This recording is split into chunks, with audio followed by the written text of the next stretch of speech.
Assalamualaikum warahmatullahi wabarakatuh. Selamat pagi dan salam sejahtera untuk kita semua. Dalam kesempatan yang berbahagia ini, saya Siti Munawaroh dari Prodi Sekretaris semester 4. Jadi tujuan saya membuat video ini adalah untuk memenuhi ujian tengah semester Bahasa Indonesia dengan dosen pengampu Ibu Yoma Fatima MPD. Nah, di sini saya akan menjelaskan tentang keterampilan menulis, keterampilan membaca, keterampilan berbicara, dan keterampilan menyimak pada aspek perguruan tinggi. Penjelasan yang pertama yaitu keterampilan menulis. Jadi, keterampilan menulis adalah menuangkan buah pikiran ke dalam bahasa tulis melalui kalimat yang dirangkai secara utuh dan jelas, sehingga dapat dikomunikasikan kepada pembaca dengan berhasil. Adapun tujuan menulis. Nah, tujuan menulis, seseorang penulis harus mempunyai tujuan tentunya agar tulisan yang dibuat dapat dibaca dan dipahami dengan benar oleh seseorang. Nah, selanjutnya adapun sumber atau bahan tulisan yang dapat dikategorikan sebagai bahan tulisan, seperti fakta, peristiwa, gagasan, lamunan, keinginan, dan angan-angan. Nah, selanjutnya adapun manfaat menulis.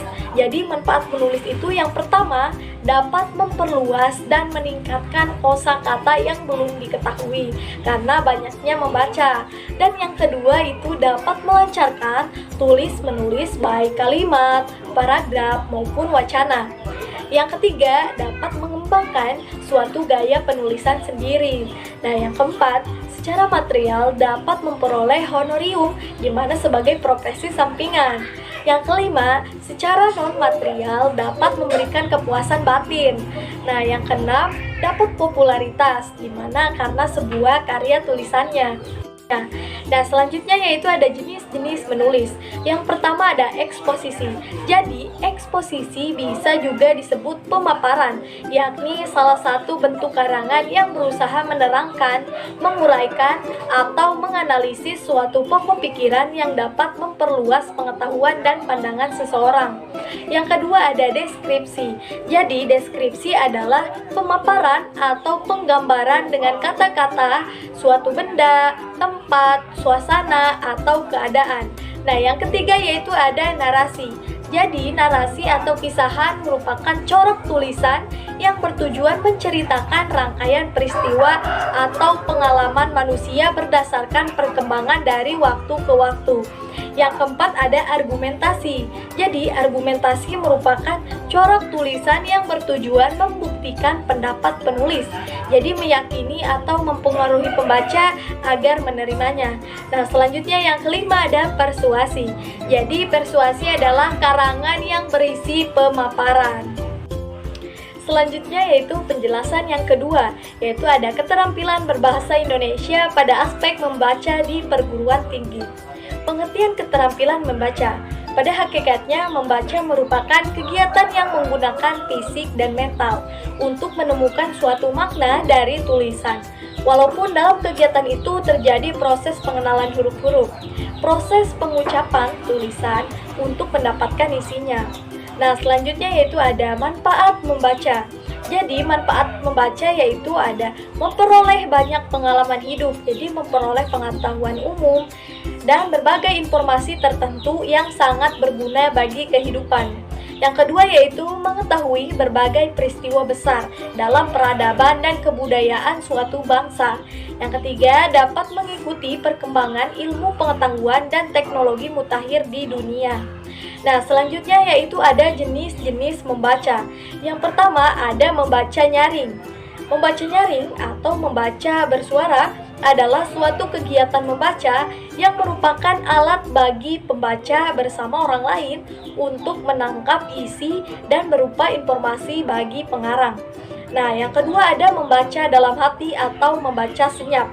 Jadi, membaca dalam hati adalah kegiatan membaca yang dilakukan tanpa menyuarakan isi bacaan yang dibacanya. Yang ketiga ada membaca kritis. Jadi membaca kritis adalah membaca dengan berusaha memahami isi bacaan serta berusaha menemukan kesalahan-kesalahan atau kekeliruan yang terdapat di dalam bacaan, baik dari segi kekeliruan penyusunan kata atau kerangka dan pola kalimat, penyusunan tata bahasa, dan juga makna yang tersurat dan tersirat. Yang keempat ada membaca cepat atau speed reading. Jadi membaca cepat merupakan jenis membaca yang pada dasarnya lebih mengutamakan kecepatan dalam memperoleh informasi-informasi. Nah, yang kelima ada membaca apresiatif, di mana membaca apresiatif merupakan dua kalimat membaca yang bersifat khusus karena lebih berhubungan dengan nilai-nilai dan faktor intuisi atau perasaan. Yang keenam ada membaca teknik. Jadi membaca teknik itu suatu pengetahuan atau kepandaian dan suatu cara dalam melakukan. Namun, membaca teknik memang lebih merujuk pada suatu sistem untuk membaca yang efektif dan efisien. Nah, selanjutnya di sini ada faktor yang mempengaruhi membaca. Yang pertama ada faktor yang bersifat intrinsik, yang berasal dari dalam diri pembaca. Misalnya, kepemilikan kompetensi bahasa seseorang atau membaca minat, motivasi, dan kemampuan membacanya. Yang kedua ada faktor yang bersifat ekstrinsik, yaitu berasal dari luar pembaca, misalnya keterbacaan, organisasi, teks lingkungan, atau perkembangan teknologi. Yang selanjutnya ada teknik membaca untuk dapat menemukan informasi fokus dengan efisien. Di antaranya ada baca pilih atau seleksi. Dilakukan dengan cara memilih bahan atau bagian bacaan yang dianggap relevan dengan kebutuhan pembacanya. Yang kedua ada baca lompat atau skipping. Dipakai untuk menemukan bagian bacaan relevan dengan kebutuhan pembacanya. Biasanya dilakukan dengan cara melompati bagian-bagian yang tidak diperlukan. Nah, yang ketiga ada baca lenyap atau skimming. Jadi, baca lenyap ini membaca dengan cepat dan mengetahui isi umum atau bagian suatu pada bacaan. Nah, selanjutnya ada baca tetap atau skimming. Biasanya disebut juga membaca memindai. Jadi, membaca ini sangat cepat. Ketika seseorang membaca yang memindai, dia akan melampaui banyak kata. Baik, untuk materi selanjutnya yaitu keterampilan berbahasa Indonesia pada aspek berbicara di perguruan tinggi. Pengertian keterampilan berbahasa Indonesia pada aspek berbicara di perguruan tinggi yaitu keterampilan berbahasa atau berbicara di depan umum dengan menggunakan bahasa Indonesia yang baik dan benar dalam suatu acara atau kondisi. Contohnya dalam presentasi, seminar, dan juga berpidato. Nah, yang pertama ada presentasi. Presentasi itu merupakan kegiatan yang lazim dilakukan untuk menyebarkan informasi, baik informasi konseptual maupun informasi prosedural. Yang kedua ada seminar.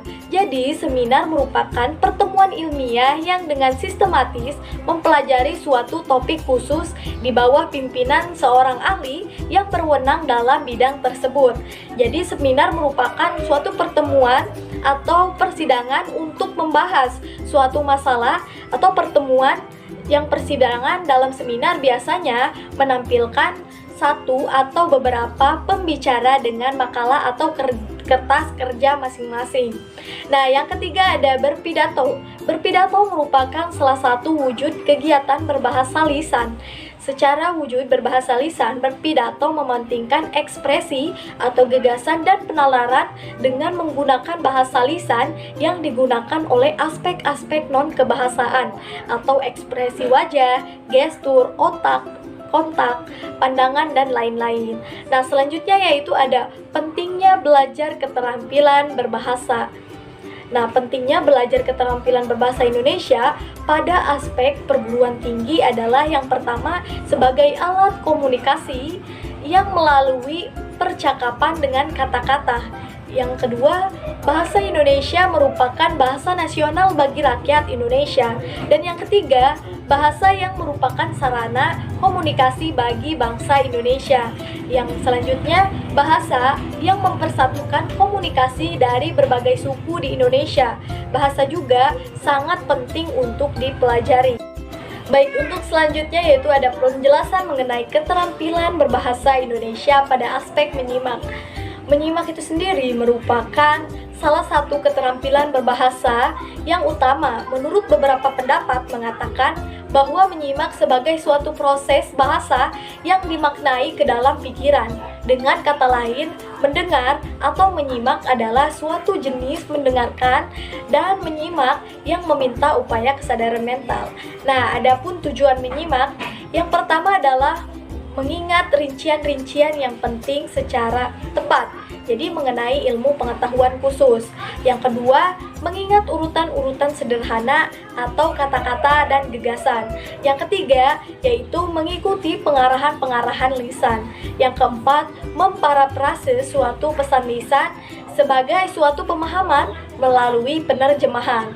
Yang kelima yaitu ada memahami makna denotatif kata-kata, dan selanjutnya memahami makna konotatif kata-kata. Nah, adapun tahapan menyimak. Jadi dalam menyimak ada tahapan-tahapannya. Yang pertama yaitu menyimak secara nalar. Jadi dilakukan secara berkala saat seseorang terlibat dalam suatu pembicaraan. Yang selanjutnya yaitu mendengarkan secara intensional. Jadi mendengarkan secara dangkal atau sungguh-sungguh untuk memperoleh informasi yang jelas. Yang ketiga adalah penyerapan absorpsi. Jadi menyimak berkali-kali. Yang selanjutnya adalah menyimak secara sebentar-sebentar, di mana perhatian seseorang tidak terlalu fokus pada topik. Dan selanjutnya ada menyimak asosiatif, jadi menyimak secara arif atau menemukan pikiran, pendapat pembicara, cara melatih keterampilan. Nah, adapun cara keterampilan menyimak, yang pertama adalah menyimak dan mengulang materi yang diberikan. Yang kedua, menyimak dan menjawab pertanyaan. Jadi tujuannya ini latihan untuk menyimpulkan suatu informasi, untuk menyimak dan menjawab pertanyaan. Nah, selanjutnya ada menyimak interaktif. Jadi tujuannya untuk membangun kemampuan lisan dalam komunikasi interaktif akademik semi formal, untuk membangun kemampuan menyimak kritis dan kemampuan berbicara efektif. Nah, itulah beberapa pembahasan mengenai keterampilan berbicara, keterampilan menulis, keterampilan membaca, dan keterampilan menyimak dalam aspek perguruan tinggi. Mungkin itu saja pemaparan dan penjelasan dari saya. Wassalamualaikum warahmatullahi wabarakatuh.